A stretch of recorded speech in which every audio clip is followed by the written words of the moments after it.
伊甸园时期，当时还是天使的克如利，又为什么要引诱亚当和夏娃偷吃苹果？只是单纯为了满足自己的好奇心吗？还是他对上帝的意图和规定产生了质疑？不过，自从亚当夏娃违背旨意的那一刻起，他们便开启了分辨善恶的智识，这也意味着他们拥有了自主思考和选择的权利。随后，亚当带着夏娃逃出了伊甸园。原来，在现场的不止克如利一个天使，还有同样是天使的拉斐尔，身着白衣彰显出他与克如利的立场不同。虽然拉斐尔不赞同克如利的做法，但他却没有出手阻止，甚至还把上帝赠予他的火焰剑送给人类防身。两人对待事物的处理方式，注定他们要走向天堂与地狱的两条路。可刚逃出伊甸园的亚当和夏娃，就用火焰剑杀死了无辜的野兽。这下拉斐尔也不知道是喜还是忧了。I did the good thing and you did the bad one.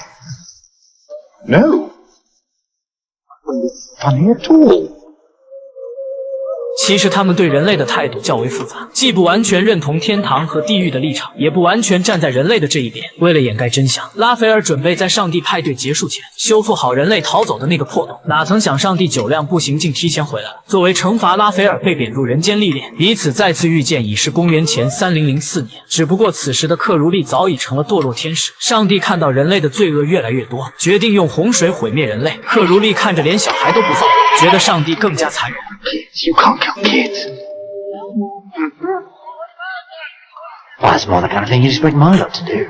但诺亚一家建造了一艘方舟，准备带上雌雄动物，保留最后的希望。期间，独角兽与大部队走散，没进入方舟，这可能就是独角兽为什么被灭绝的原因吧。时间一晃来到公元33年，自称上帝之子的耶稣遭到门徒犹大的出卖，被钉在了十字架上。而克如利觉得自己名字中的如像是在脚下蠕动的意思，于是他正式改名为克劳利。之后的日子里，他们频繁相遇。时间一长，他们竟发现了上帝的管理漏洞。天使赋予人类希望，疯狂吸粉；相反，恶魔散播怨恨，激发人们的贪婪欲望。他们平时的业绩指标几乎是对等，如果两人躺平，是不是也可以拿到满勤奖？凭借这样，他们在人间晃悠了好多年，不知不觉中，他们竟在天堂和地狱的眼皮子底下炒起了 CP。1793年，拉斐尔被抓进大牢，遭到看守嘲笑。克劳利没有袖手旁观，而是选择及时出手。其实拉斐尔完全可以靠自己应付一切，但为了剧情需要，展现两人之间深厚的友谊，天使拉斐尔也学会了卖萌撒娇。Let me tempt you to a spot of lunch.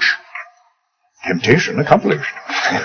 本以为能一直这么快乐地混下去，哪曾想地狱即将派发的绝密任务打破了那份宁静。地狱使者从土里缓慢浮出地面，他们命克劳利将撒旦之子投放地球。等撒旦之子11岁生日时，天堂与地狱就会开战，末日也必定会降临。迫于撒旦的威严，克劳利只能照做。此时修道院也已经计划好如何把外交官将要出生的孩子换成撒旦之子，而克劳利也如约赶到了修道院。他不情愿地将篮子递给修女就离开了。 Do you think he'll remember me when he grows up? That he doesn't.